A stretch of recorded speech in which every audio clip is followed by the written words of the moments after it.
Welcome back to Writing Raven Shorts, your quick guide to smarter, better, happier writing.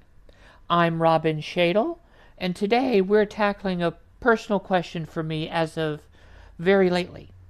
How do you decide it's time to abandon a work in progress? Unfortunately, there's no universal answer. So, let's look at a few quick considerations. 1. Are you struggling to put words on the page?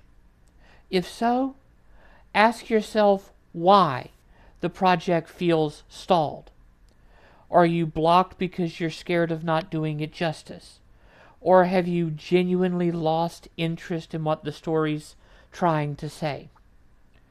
Is it a fear of perfectionism? Well, with perfectionism, that could mean that there's something there you really care about, and that maybe it's still worth exploring. For me, the question recently was, am I in the right headspace to do the story justice? But for anyone, if you're rereading your draft and it feels like you're trying to revive a spark that just isn't there anymore, that might be a signal that it's time to move on.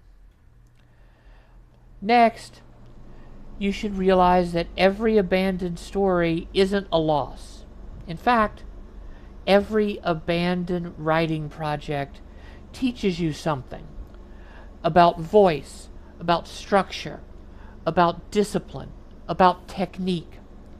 Maybe that fantasy novel you shelved last year helped you understand how to write dialogue that flowed.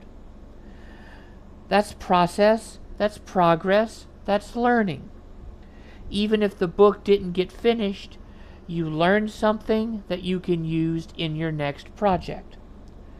Writers evolve constantly.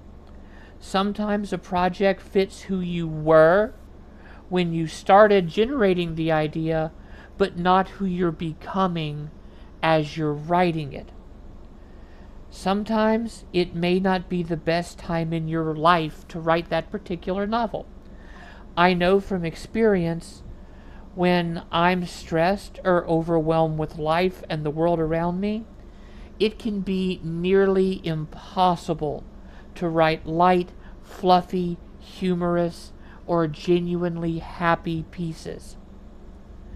I've learned I need to honor those darker feelings and write things that will help me get those feelings onto a page, to give them an external shape so they're not weighing me down on my spirit, my mind, and my soul.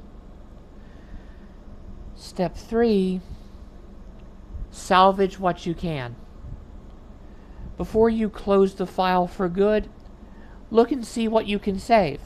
Did you build a really amazing world? Did you come up with a magical system or an idea for a monster that's interesting and that's unique? Maybe a side character you created could become a main character in their own right because they're really that interesting. While the story itself may be buried in your graveyard, there is likely something from it that you can take and use elsewhere. Think of it like composting. You let some stories decompose so that new ones can grow from the material. And so, in conclusion, sometimes you look at a manuscript you've been working on for a while and you realize it's not working. That's where I was in a draft I started a few weeks ago. 18,000 words in, and there was just something I couldn't get right.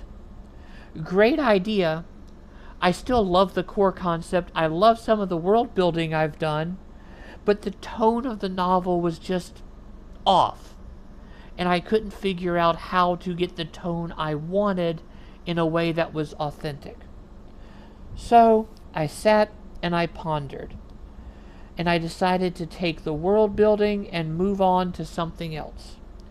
reduce the guilt and stress of writing, reuse what you can, and recycle it into something that's beautiful. Until next time, happy writing!